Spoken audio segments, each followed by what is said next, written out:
سامعین گرامی قدر، یہ انتقام مشیت ہے کہ اللہ محمد کے بیٹے کی شبیہ کے منکروں کے گھروں سے ابراہیم کے بیٹے کی شبیہیں برآمد ہیں۔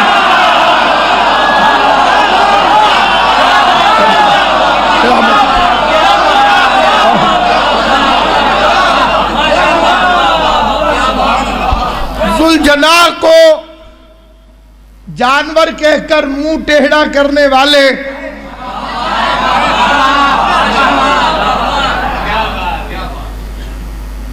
جانور کا احترام فرما رہے ہیں۔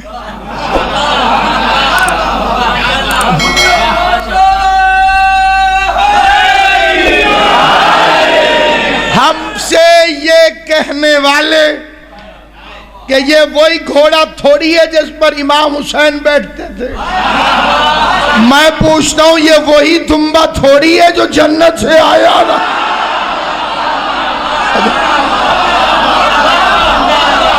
لائے تو آپ بھی بکر منڈی سے ہیں اور بڑا ٹٹول کے لائے ہیں، بڑا دیکھ بھال کر کے لائے ہیں، سینگ ٹوٹا ہوا نہ ہو، آنکھ کانی نہ ہو، پاؤں سے لنگڑا نہ ہو، تم پورا سال گوشت کھاتے ہو، کبھی تم نے کسی کسائی سے نہیں کہا کہ یہ جو گوشت دے رہے ہو یہ بکرا اندھا تھا، لولا تھا، لنگڑا تھا، سینگ پورے تھے کہ نہیں؟ آخر مسلمانوں سے پوچھتا ہوں اسی ایک دمبے کے لیے اتنی تحقیقات کیوں؟